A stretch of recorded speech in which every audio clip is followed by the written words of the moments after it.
In the great times, we the Nepalese have been living pleasantly as ever.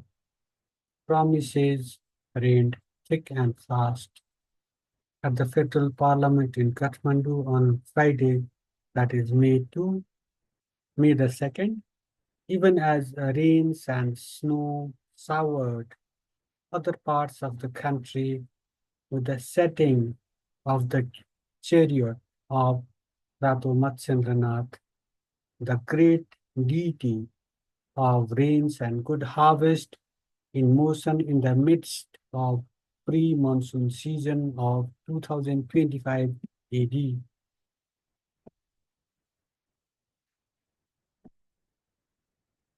So this piece focuses on the rains in the parliament that occurred on the auspicious day when the president presented programs and policies of the government for the fiscal year 2025-2026, giving a tight slap to critics who think the government runs on whims and fancies of a leader or two.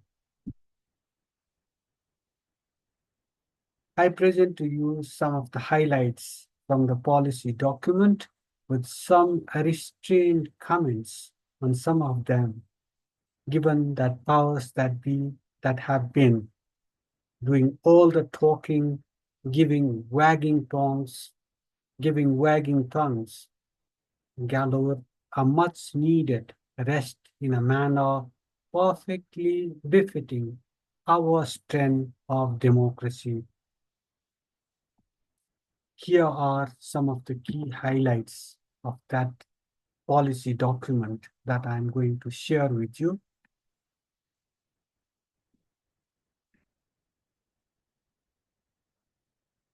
Bad projects to go. Presenting the policies and programs on behalf of the government for the fiscal year 2025-26 at the federal parliament at the joint session of the House of Representatives, that is the lower house of the bicameral parliament, and the National Assembly, that is the upper chamber of the federal parliament. The president stated that the government will do away with bad projects, whatever that means, highlighting the need to reprioritize all projects of the infrastructure sector. The idea behind this is to segregate the projects and time their completion deadlines with the term of the parliament. Is the concept of bad projects a definite indication that this government has a great mansuba, that is a Nepali word, that means the intent. Does this government have the intent of doing away with projects of the nemesis of the current Prime Minister, A.P. Sharma Oli? In this great quality, firing on all four cylinders, where projects of national pride have become something else, no project seems good enough. But it will be no wonder if this great wish, if this great mansuba encounters some resistance, to say the least.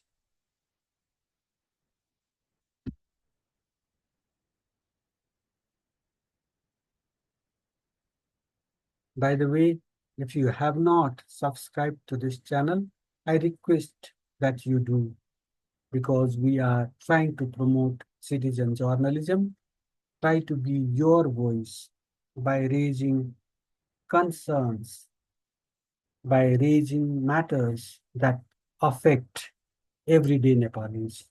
So request you to subscribe to this channel, and those who are interested in all things Nepal, I request them from the world over to subscribe to this channel to get like some independent perspectives on the developments in Nepal. So let's continue with this presentation. Relief for small depositors. For the government policy document, the government, of course, will constitute an authority to return the deposits of nominal savers, of cooperatives that have bled dry, I mean, depositors dry, thanks to scams galore that would not have been possible had there been a government authority to bridle them.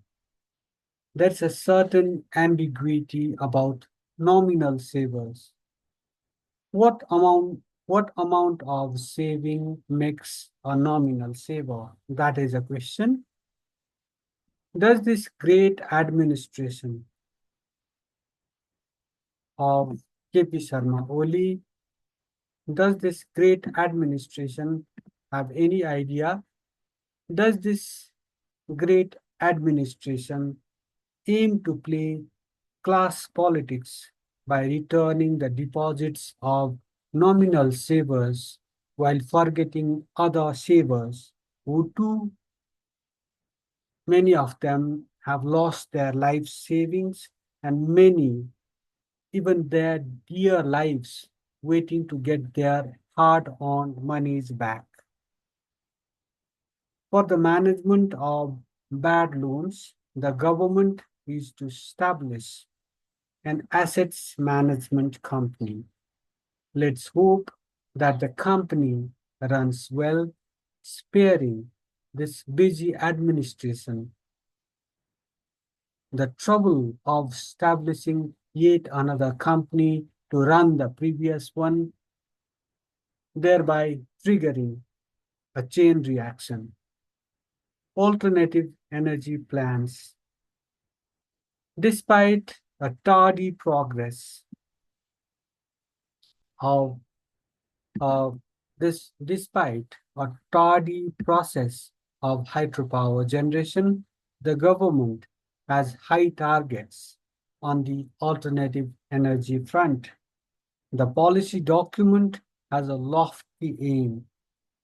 It has a lofty aim of developing solar, wind, and even hydrogen energy as alternative sources of energy, perhaps reflecting the government's focus on exporting most of the hydropower generated within the country with or without domestic investment.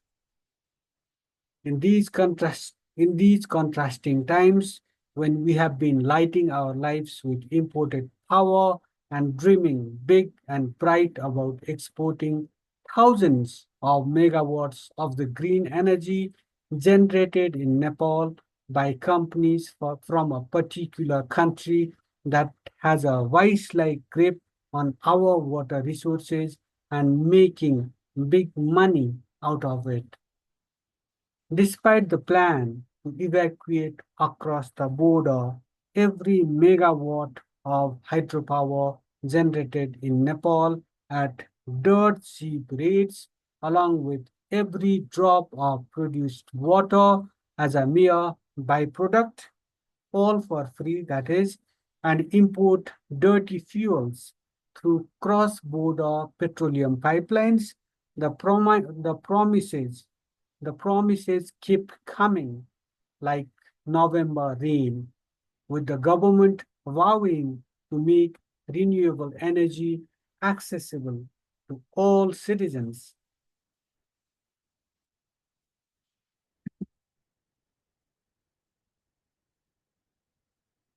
The plan is to electrify regions not connected with the national grid through solar, wind, micro, and mini hydropower projects using mini grids. Indeed, this seems far more actionable than one grand plan of supplying electricity, of exporting electricity through satellites.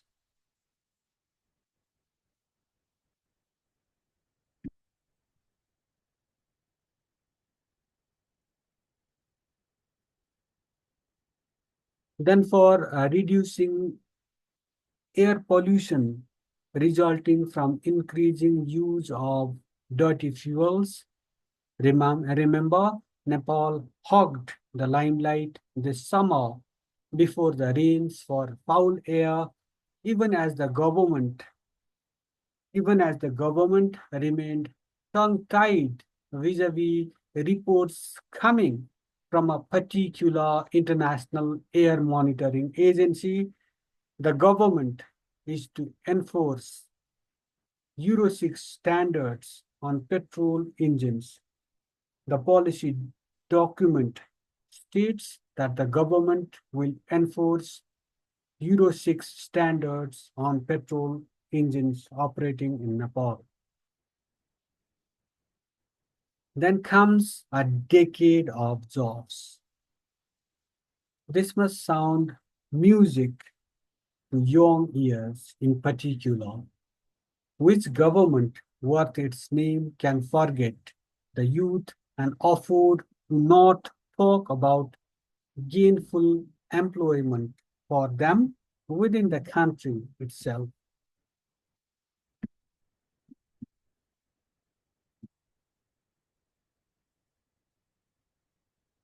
The policy document has declared the next decade as the employment decade with a lofty promise. What is that? What is that promise?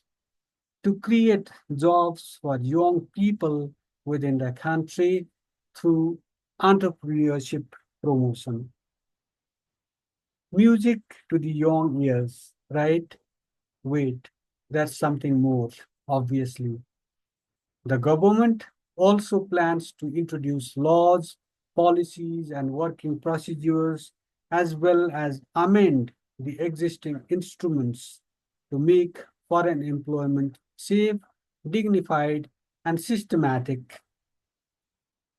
For producing skilled human resources as per the demand in the international market, the government aims to expand the Vocational Skill Development Training Academy. Let's hope and pray that this dual focus on creating jobs within the country and sending skilled youth abroad for jobs works like a Ramban, an ultimate weapon, that is. With the government consisting of the largest and the second largest parties in the federal parliament in power, impossible is nothing, right? Education can't wait. Of course, it can't. On the education front, the government plans to enact the school education bill. The government plans to enact the school education bill through the session of the parliament itself.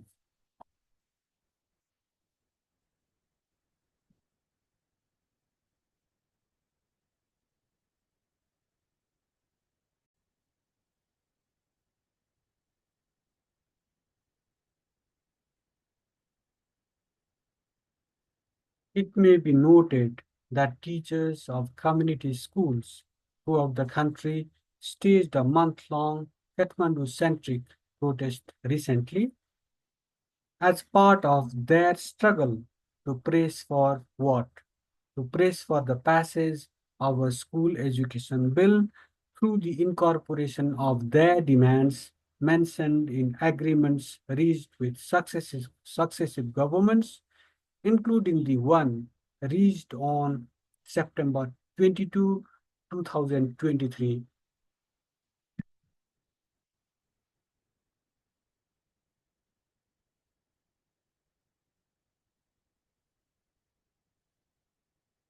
What's more, the government is to bring uniformity in the curricula of private and community schools.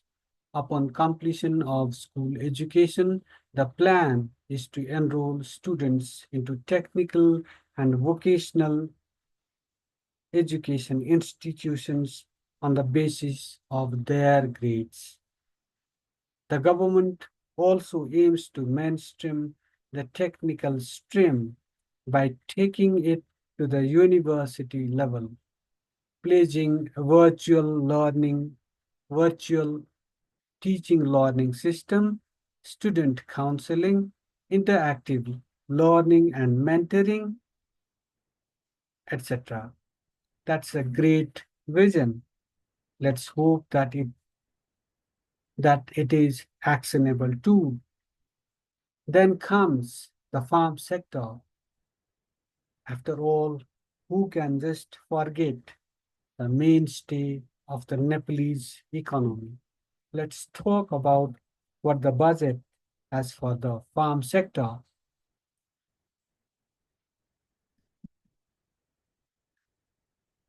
By the way, Matsyendranath is the deity of rains and a good harvest.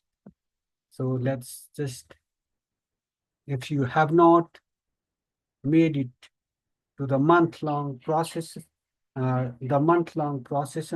of this great deity, I request that you do it. It's currently the chariot of the deity is being pulled around different parts of Lalitpur district within the Kathmandu Valley. How can this administration forget agriculture, the mainstay of the national economy? For the policy document, the government, through machination and specialization, aims to transform subsistence-based agriculture, making the country self-reliant on farm yields. Restructuring of the Nepal Agricultural Research Council and making it more farmer friendly and result oriented, and upgradation of quarantine and lab services constitute part of the big plan on the farm front. Also, the government plans to manufacture vaccines needed for animals and poultry within the country and produce as well as export milk, milk-based products, dairy products, and meat-based products. Then comes increased connectivity. On the transportation front, the government plans to introduce National Transport Policy, Public Vehicles and Transport Management Act, Public Roads Act, and Road Safety Act for reducing road accidents. It plans to improve the condition of roads, obviously, conduct passenger-oriented awareness programs, and make drivers more skilled.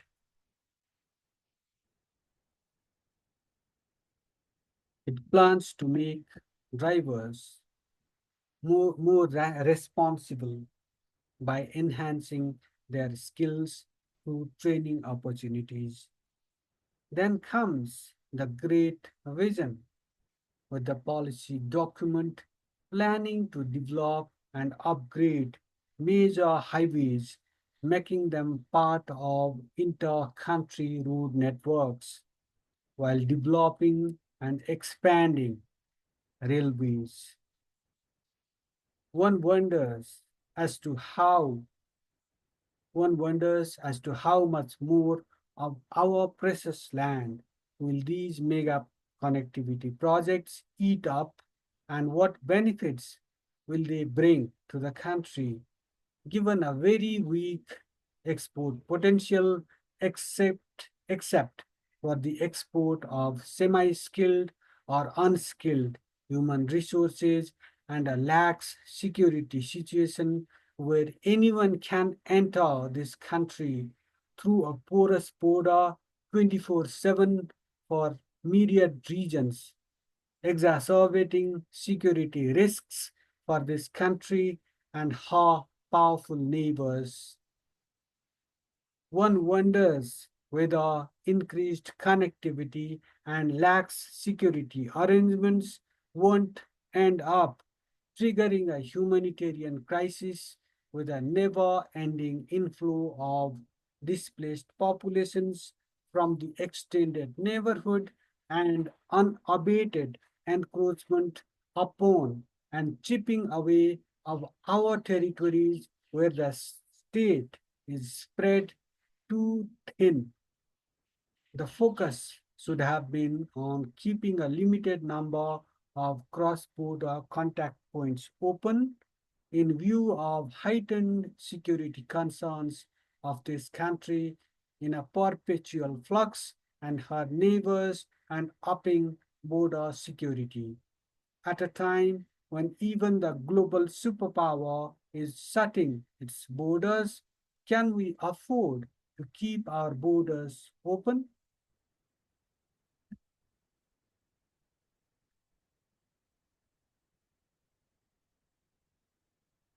Like its previous editions, this policy document also has a grand vision,